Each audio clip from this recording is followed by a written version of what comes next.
വളരെ പ്രധാനപ്പെട്ട വാർത്ത ഇപ്പോൾ നമ്മുടെ മുൻപിലേക്ക് എത്തുകയാണ്. തന്ത്രിക്ക് വാജി വാഹനം കൈമാറിയതിൽ UDF ഭരണസമിതിക്ക് കുരുക്ക് മുറുകുന്നു എന്നതാണ് ഏറ്റവും പ്രധാനപ്പെട്ട കാര്യം. 2017 വാജി വാഹനം തന്ത്രിക്ക് കൈമാറിയത്. അന്ന് പ്രയാർ ഗോപാലകൃഷ്ണനായിരുന്നു പ്രസിഡന്റ്, കോൺഗ്രസ് നേതാവ്. ഒപ്പം തന്നെ മറ്റൊരു കോൺഗ്രസ് നേതാവായ അജയ് തറയിലായിരുന്നു അന്ന് ബോർഡംഗം. ഇരുവരും ദേവസ്വം ബോർഡിന്റെ എല്ലാ ചട്ടങ്ങളും ലംഘിച്ചുകൊണ്ടാണ് ഈ വാജി വാഹനം തന്ത്രിക്ക് കൈമാറിയതെന്നതാണ് ഏറ്റവും പ്രധാനപ്പെട്ട കാര്യം. 2012 ദേവസ്വം ബോർഡിന്റെ വളരെ പ്രധാനപ്പെട്ട ഉത്തരവുള്ളത്. അന്ന് ആ ഉത്തരവ് പറയുന്ന പ്രകാരം വാജി വാഹനം ദേവസ്വം ബോർഡിന്റെ സ്വത്താണ്. ആ ദേവസ്വം ബോർഡിന്റെ സ്വത്തുക്കളൊന്നും അങ്ങനെ ഒരു തന്ത്രിക്കും കൈമാറാൻ പാടുള്ളതല്ല എന്ന് വളരെ കൃത്യമായി 2012 ദേവസ്വം ബോർഡിന്റെ ഉത്തരവുണ്ടായിരുന്നു. ആ ഉത്തരവ് മറികടന്നുകൊണ്ടാണ് ഇപ്പോൾ 2017 കോൺഗ്രസ് ഭരണസമിതി വാജി വാഹനം തന്ത്രിക്ക് കൈമാറിയിരിക്കുന്നത്. കമലേഷ് തിരുവനന്തപുരത്ത് ചേരുകയാണ്. കമലേഷ്, ഏറ്റവും പ്രധാനപ്പെട്ട കാര്യമാണ് വരുന്നത്. ഈ അയ്യപ്പന്റെ വാജി വാഹനം കൊടിമരത്തിന് മുകളിലുള്ളത്, അതിന്റെ മൂല്യം എത്രയാണെന്ന് നമുക്ക് പറയാൻ കഴിയില്ല, അത്രമാത്രം മൂല്യമുണ്ട്. ആ വാജി വാഹനം തന്ത്രിക്ക് കൈമാറിയത് ദേവസ്വം ബോർഡിന്റെ എല്ലാ നിയമങ്ങളും ലംഘിച്ചുകൊണ്ടാണ് അജയ് തറയിലും ഒപ്പം തന്നെ പ്രയാർ ഗോപാലകൃഷ്ണൻ ചേർന്ന് എന്ന് വ്യക്തമാകുകയാണ് ഇപ്പോൾ. 2012 ഉത്തരവിൽ പറയുന്നത് എന്താണ് കമലേഷ്? അതിലേക്ക് ആദ്യം. മനു, ശബരിമലയിലെ സ്വർണ്ണമോഷണവുമായി ബന്ധപ്പെട്ട് ഇതിൽ തട്ടിപ്പുകൾ നടന്നിട്ടുള്ളതെല്ലാം കോൺഗ്രസിന്റെ കാലത്തും കോൺഗ്രസ് നിയമിച്ച ഭരണസമിതിയുടെ കാലത്തുമാണ് എന്ന് വ്യക്തമാക്കുന്ന തെളിവുകളും രേഖകളുമാണ് കഴിഞ്ഞ കുറേ ദിവസങ്ങളായി പുറത്തു വന്നുകൊണ്ടിരിക്കുന്നത്. അതിന്റെ ഏറ്റവും ഒടുവിലത്തെ മറ്റൊരു പ്രധാനപ്പെട്ട രേഖയാണ് ഇപ്പോൾ പുറത്തു വന്നിട്ടുള്ളത്. ഈ കഴിഞ്ഞ ദിവസമാണ് തന്ത്രിയുടെ വീട്ടിൽ നിന്നും വാജി വാഹനം പിടിച്ചെടുത്ത് ഈ പ്രത്യേക അന്വേഷണ സംഘം കോടതിയിൽ ഹാജരാക്കിയിട്ടുള്ളത്. ഈ വാജി വാഹനം തന്ത്രിക്ക് കൈമാറിയത് 2017 പ്രയാർ ഗോപാലകൃഷ്ണൻ, കോൺഗ്രസിന്റെ മുതിർന്ന നേതാവായിട്ടുള്ള പ്രയാർ ഗോപാലകൃഷ്ണൻ ദേവസ്വം ബോർഡ് പ്രസിഡന്റ് ആയിരിക്കെ കോൺഗ്രസിന്റെ തന്നെ മറ്റൊരു മുതിർന്ന നേതാവ് അജയ് തറയിൽ ദേവസ്വം ബോർഡ് അംഗമായിരിക്കെ ഇവർ രണ്ടുപേരും ചേർന്നാണ് തന്ത്രിക്ക് ഈ വാജി വാഹനം കൈമാറിയിട്ടുള്ളത്. ഈ കൈമാറ്റം ചട്ടവിരുദ്ധമാണ്, നിയമവിരുദ്ധമാണ് എന്ന് വ്യക്തമാക്കുന്ന രേഖകളാണ്. കഴിഞ്ഞ ദിവസങ്ങളിലെല്ലാം പ്രയാർ ഗോപാലകൃഷ്ണനും അതുപോലെ തന്നെ അജയ് തറയിലും ഉൾപ്പെടെയുള്ള ആളുകൾ പറഞ്ഞിരുന്നത് ഇത് താന്ത്രിക വിധി പ്രകാരമൊക്കെയാണ്, അതിൽ ചട്ടവിരുദ്ധമോ മറ്റെന്തെങ്കിലും തരത്തിലുള്ള ഒരു പ്രയാസമോ ഇല്ല, ഒരു പ്രശ്നവുമില്ല. ആ നിലയിലാണ് ഇത് തന്ത്രിക്ക് കൈമാറ്റം ചെയ്തിട്ടുള്ളത്. അത് തന്ത്രിക്ക് അവകാശപ്പെട്ടതാണ് എന്നതായിരുന്നു ഈ കോൺഗ്രസ് നേതാക്കളുടെയൊക്കെ വാദം. പക്ഷേ ആ വാദങ്ങൾ പൊളിക്കുന്ന രേഖകളും ഉത്തരവിന്റെ പകർപ്പുമാണ് ഇപ്പോൾ കൈരളി ന്യൂസ് പുറത്തുവിടുന്നത്. 2012 M Rajagopalan Nair Devaswom board president ആയിരിക്കെ ഇറക്കിയ ഉത്തരവാണിത്. അന്നത്തെ ആ ഉത്തരവിൽ വളരെ കൃത്യമായി പറയുന്നു, വാജി വാഹനം എന്ന് പറയുന്നത് ദേവസ്വം ബോർഡിന്റെ സ്വത്താണ് എന്ന് വളരെ കൃത്യമായി തന്നെ ആ ഉത്തരവിനകത്ത് പറയുന്നു. 2012 ഈ ഉത്തരവ് ഇറക്കിയിട്ടുള്ളത്. ദേവസ്വം ബോർഡ് അത് ശരിവെച്ച് ഇറക്കുന്ന ഘട്ടത്തിൽ എൻ വാസു, അന്ന് ദേവസ്വം കമ്മീഷണറായിരുന്ന എൻ വാസുവാണ് ഈ ഉത്തരവ് ഇറക്കുന്നത് എന്നുള്ളതാണ് നമുക്ക് മനസ്സിലാക്കാൻ കഴിയുന്നത്. ഏതായാലും ഈ ഉത്തരവിന് പിന്നാലെ 2017 അതായത് 5 വർഷത്തിന് ശേഷവും ഈ ഉത്തരവ് മനസ്സിലാക്കാൻ, അതായത് ഇപ്പോൾ പറയുന്നത് ഉത്തരവ് കണ്ടിട്ടില്ല എന്നും അതുപോലെ തന്നെ അത്തരത്തിൽ പ്രശ്നങ്ങളൊന്നുമില്ല, താന്ത്രിക വിധി പ്രകാരമാണ് ഈ കൈമാറ്റം നടന്നിട്ടുള്ളത് എന്നതടക്കമുള്ള കാര്യങ്ങളാണ്, തങ്ങളുടെ ബോധ്യമനുസരിച്ചാണ് ഇത് നൽകിയിട്ടുള്ളത് എന്നുള്ളതാണ്. അതേസമയം ഈ ചട്ടങ്ങൾ പാലിക്കാതെ നിയമവിരുദ്ധമായാണ് ഈ വാജി വാഹനം തന്ത്രിക്ക് കൈമാറിയിട്ടുള്ളത് എന്ന് വളരെ കൃത്യമായി ഇപ്പോൾ വ്യക്തമാകുന്ന ഒരു സാഹചര്യമാണ് നിലവിലുള്ളത്. അതിന്റെ പകർപ്പാണ്, ആ ഉത്തരവിന്റെ പകർപ്പാണ് ഇപ്പോൾ കൈരളി ന്യൂസ് പുറത്തുവിടുന്നത്. ഏതായാലും മനു, കഴിഞ്ഞ കുറെ നാളുകളായി ഇത് സംസ്ഥാന സർക്കാരിന്, നിലവിലിരിക്കുന്ന സംസ്ഥാന സർക്കാരിന്റെ തലയിൽ കെട്ടിവെക്കാനുള്ള വലിയ കൊണ്ടുപിടിച്ച ശ്രമങ്ങൾ കോൺഗ്രസും UDF ആകെ തന്നെ നടത്തിക്കൊണ്ടിരിക്കുന്ന ഒരു സാഹചര്യമാണ്. പോറ്റിയെ കേറ്റിയെ എന്നതടക്കമുള്ള പാട്ടുകൾ പാടി അതിൽ അഭിരമിക്കുന്ന കോൺഗ്രസിനെയാണ് കഴിഞ്ഞ ദിവസങ്ങളിലൊക്കെ കണ്ടതല്ലേ കമലേഷ്? അപ്പോൾ പോറ്റിയെ കയറ്റിയത് ആരാണെന്ന് ഇപ്പോൾ വളരെ വ്യക്തമായിരിക്കുകയാണല്ലോ. ഇനി നമുക്ക് ഈ വിഷയത്തിലേക്ക് വരികയാണെങ്കിൽ, ഇവിടെ കൊടിമരം മാറ്റിയത് മുതലാണല്ലോ ഈ പ്രശ്നം തുടങ്ങുന്നത്. ഈ കോൺക്രീറ്റ് കൊടിമരം ചിതലരിച്ചു എന്ന് പറഞ്ഞുകൊണ്ടൊക്കെയാണ് മാറ്റുന്നത്. കോൺക്രീറ്റ് എങ്ങനെ ചിതലരിക്കുമെന്ന് നമുക്ക് ഇതുവരെ മനസ്സിലായിട്ടില്ല.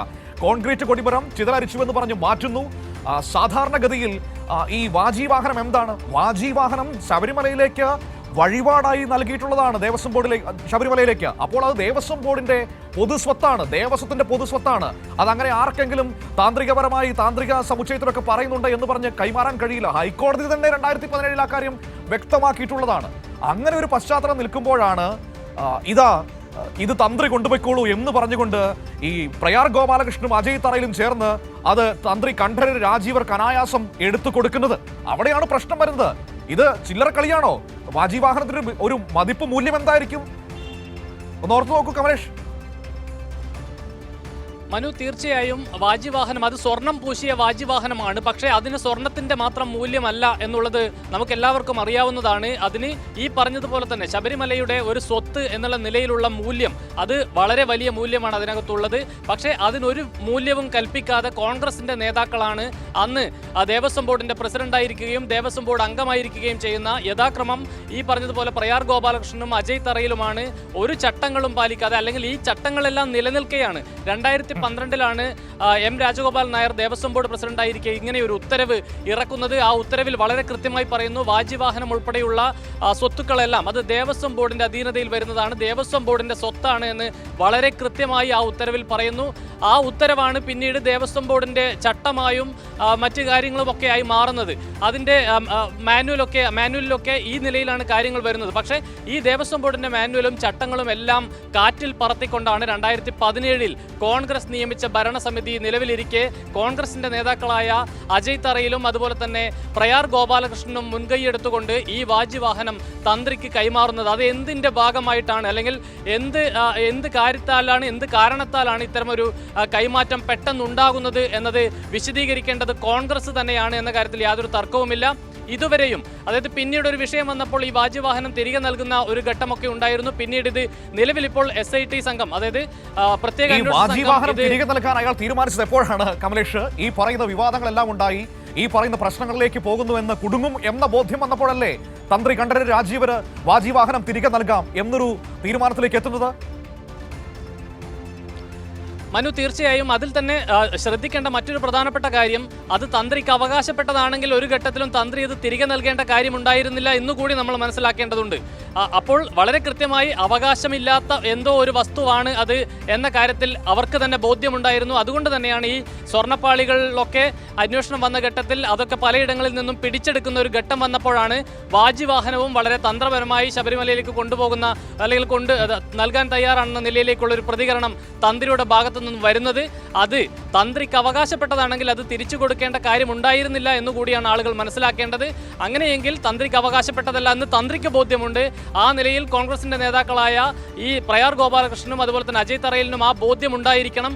അങ്ങനെയെങ്കിൽ ഈ ബോധ്യങ്ങളെല്ലാം മാറ്റിവെച്ചുകൊണ്ട്, ചട്ടങ്ങൾ മറികടന്നുകൊണ്ട് എന്തിന് അങ്ങനെ ഒരു കൈമാറ്റം നടന്നു, അതിന് പിന്നിലുള്ള ഇടപാട് എന്താണ് എന്നത് സംബന്ധിച്ച് ഇനി അന്വേഷണത്തിൽ പുറത്തു വരേണ്ടതാണ് എന്നതുകൂടിയാണ് നമുക്ക് ഈ ഘട്ടത്തിൽ നമുക്ക് പറയാൻ കഴിയുക. ഏതായാലും വളരെ വലിയ തട്ടിപ്പ് ആരംഭിച്ചിട്ടുള്ളത് കോൺഗ്രസിന്റെ കാലത്താണ്. കോൺഗ്രസിന്റെ കാലത്ത് തന്ത്രിയായിരുന്ന കണ്ഠരര് രാജീവരാണ് ഉണ്ണികൃഷ്ണൻ പോറ്റിയെ ശബരിമലയിൽ കയറ്റുന്നത്. അതേ കോൺഗ്രസിന്റെ നേതാക്കളായിട്ടുള്ള പ്രയാർ ഗോപാലകൃഷ്ണനും അജയ് തറയിലും ദേവസ്വം ബോർഡ് പ്രസിഡന്റും ദേവസ്വം ബോർഡ് അംഗവുമായിരിക്കുകയാണ് ശബരിമലയുടെ സ്വത്തായിട്ടുള്ള സ്വർണത്തിൽ പൊതിഞ്ഞിട്ടുള്ള വാജിവാഹനം ഒരു കാര്യവുമില്ലാതെ, ഒരു രേഖയുമില്ലാതെ, ഒരു ഉത്തരവുമില്ലാതെ തന്ത്രിക്ക് കൈമാറുന്നത്. അതേസമയം അത് ഉത്തരവുകളുടെയും ചട്ടങ്ങളുടെയും ലംഘനം കൂടിയാണ് എന്ന് തെളിയിക്കുന്ന രേഖകളാണ് ഇപ്പോൾ കൈരളി ന്യൂസ് പുറത്തുവിടുന്നത്. 2012 തന്നെ നിർണായകമായ രേഖകളാണ് ഇപ്പോൾ കൈരളി ന്യൂസ് പുറത്തുവിട്ടിരിക്കുന്നത്. 2012 ദേവസ്വം ബോർഡിന്റെ ഉത്തരവ് ഈ പറയുന്നത് പോലെ വാജിവാഹനം അടക്കം തന്ത്രിക്ക് അവകാശപ്പെട്ടതല്ല എന്ന് വളരെ കൃത്യമായ ഉത്തരവിൽ പറഞ്ഞു വെക്കുകയാണ്. ആ ഉത്തരവ് പ്രകാരം ഇതൊന്നും കൈമാറ്റം ചെയ്യാൻ പാടില്ല, അത് ദേവസ്വത്തിന്റെ അയ്യപ്പന്റെ സ്വത്താണ്, അത് പൊതു സ്വത്താണ്, അതൊരു കാരണവശാലും തന്ത്രിക്ക് അവകാശപ്പെട്ടതല്ല എന്നാണ് പറയുന്നത്. അത് മാത്രമല്ല, ദേവസ്വം മാനുവലിൽ ഒരിടത്തും, തിരുവിതാംകൂർ ദേവസ്വം ബോർഡിന്റെ ഭരണം നിയന്ത്രിക്കുന്ന ദേവസ്വം മാനുവലിൽ ഒരിടത്തും, അവരുടെ നിയമാവലികളിൽ ഒരിടത്തും വാജിവാഹനം തന്ത്രിക്ക് അവകാശപ്പെട്ടതാണ് എന്ന് പറയുന്നില്ല. ഇപ്പോൾ ഒരു ക്ഷേത്ര നിർമ്മാണമോ ക്ഷേത്രത്തിന്റെ കൊടിമര നിർമ്മാണമോ ഒക്കെ വരികയാണെങ്കിൽ നിർമ്മാണത്തിന് ശേഷം ബാക്കി വരുന്ന വസ്തുക്കൾ സ്ട്രോങ് റൂമിലേക്ക് മാറ്റുകയാണ് പതിവ് എന്നതാണ് ദേവസ്വം മാനുവലിൽ പറയുന്ന ഏറ്റവും പ്രധാനപ്പെട്ട കാര്യങ്ങൾ എന്ന് പറയുന്നത്. അതേസമയം തന്നെ 2017 ഈ വാജിവാഹനം കൈമാറുന്നത് വിവാദമായ പശ്ചാത്തലത്തിൽ ദേവസ്വം വിജിലൻസിന്റെ ഒക്കെ ഇടപെടൽ ഉണ്ടായിരുന്നു. അന്ന് വിജിലൻസിന്റെ റിപ്പോർട്ട് എന്ന് പറയുന്നത് സ്വർണം പോലുള്ള വിലപിടിപ്പുള്ള വസ്തുക്കൾ തന്ത്രിക്ക് നൽകാൻ നിയമപരമായ വ്യവസ്ഥ ഇല്ല എന്നാണ് അന്ന് വിജിലൻസിന്റെ റിപ്പോർട്ട് വന്നത്. ഹൈക്കോടതിയിൽ നടക്കുമെന്ന നിരീക്ഷണങ്ങൾ വരികയുണ്ടായി. ഭക്തർ കാണിക്കയായി നൽകുന്ന സ്വർണവും ഇതുപോലുള്ള വസ്തുക്കളും വ്യക്തികൾക്ക് നൽകുന്നത് ശരിയല്ല എന്ന തരത്തിലുള്ള നിരീക്ഷണങ്ങളാണ് അന്ന് നമ്മുടെ മുൻപിലേക്ക് വന്നത്. അപ്പോൾ സ്വാഭാവികമായും 2017 ഈ വാജിവാഹനം, അയ്യപ്പന്റെ കൊടിമരത്തിന്റെ മുകളിലിരുന്ന വാജിവാഹനം, അത് തന്ത്രിക്ക് കൈമാറിയത് എന്തിന്റെ അടിസ്ഥാനത്തിൽ എന്ന വളരെ പ്രധാനപ്പെട്ട ചോദ്യം ഇപ്പോൾ അന്നത്തെ UDF ഭരണസമിതി, അതായത് പ്രയാർ ഗോപാലകൃഷ്ണനും അജയ് തറയിലും ഉണ്ടായിരുന്ന കോൺഗ്രസ് നേതാക്കൾ, ചെയർമാനും അംഗങ്ങളുമായിരുന്ന, പ്രസിഡന്റും അംഗങ്ങളുമായിരുന്ന ആ പ്രധാനപ്പെട്ട സമിതിക്ക് നേരെ വരികയാണ്. നിങ്ങളൊരു കാര്യം ഓർത്തു നോക്കൂ, ഉണ്ണികൃഷ്ണൻ പോറ്റിക്ക് കഞ്ഞിവച്ച ടീമുകളാണ് UDF ഭരണസമിതിയിൽ ഉണ്ടായിരുന്നത് എന്ന് തെളിവാകുന്ന കാര്യങ്ങളാണ് ഇപ്പോൾ നമ്മുടെ മുൻപിലേക്ക് എത്തിക്കൊണ്ടിരിക്കുന്നത്. ഒന്ന്, ഈ കോൺക്രീറ്റിൽ നിർമ്മിച്ച കൊടിമരത്തിന് എങ്ങനെ ചിതലരിക്കുന്നു എന്ന വളരെ പ്രധാനപ്പെട്ട ചോദ്യം നമ്മുടെ മുൻപിലേക്ക് കഴിഞ്ഞ ദിവസങ്ങളിൽ എത്തിയതാണ്. ചിത്രങ്ങൾ പുറത്തു വന്നതാണ്. ഈ തന്ത്രിക്ക് ഈ വാജീവാഹനം അടക്കം കൈമാറുന്നത്, അത് കൈമാറാൻ പാടില്ലായിരുന്നു എന്നതായിരുന്നു ദേവസ്വം ബോർഡിന്റെ ഉത്തരവ്. 2012 ആ ഉത്തരവ് വന്നതാണ്. ആ ഉത്തരവ് മറികടന്നുകൊണ്ടാണ് UDF ഭരണസമിതി, ദേവസ്വം ബോർഡ് ആ വാജീവാഹനം തന്ത്രിക്ക് കൈമാറിയത്. അപ്പോൾ പോറ്റിയെ കേറ്റിയ പാട്ടൊക്കെ ഇനി മാറ്റി എഴുതേണ്ടി വരും എന്നതാണ് ഏറ്റവും പ്രധാനപ്പെട്ട കാര്യം. പോറ്റിയെ കേറ്റിയത് മാത്രമല്ല, പോറ്റിക്ക് കഞ്ഞി വെച്ച ആളുകളായിരുന്നു ആ ദേവസ്വം ബോർഡിൽ ഉണ്ടായിരുന്ന, UDF ഭരണസമിതിയിൽ ഉണ്ടായിരുന്ന എന്നതാണ് ഏറ്റവും പ്രധാനപ്പെട്ട കാര്യം. നോക്കൂ, 400 ഗ്രാമല്ലേ പോറ്റി മോഷ്ടിച്ചു എന്ന് പറയുന്നത്, അല്ലെങ്കിൽ ഉരുക്കി എന്നൊക്കെ പറയുന്നത്. ഇതിപ്പോൾ അയ്യപ്പന്റെ വാജീവാഹനം സ്വർണം പൊതിഞ്ഞതാണ്. അതെടുത്തുകൊണ്ടുപോയി കൊടുത്തിരിക്കുകയാണ്, തന്ത്രിക്ക് കൊടുത്തിരിക്കുകയാണ്. തന്ത്രി പറയുന്നത് എന്താണ്? തന്ത്ര സമുച്ചയത്തിലോ കുഴിക്കാട്ട് വച്ചയിലോ ഇതൊക്കെ എഴുതിയിട്ടുണ്ട് എന്നാണ്. അതൊന്നും ഒരു ലിഖിതമായ നിയമമോ അല്ലെങ്കിൽ ഒരു ജനാധിപത്യ സംവിധാനത്തിൽ ലിഖിതമായ നിയമമോ മറ്റു കാര്യങ്ങളൊന്നും അല്ല.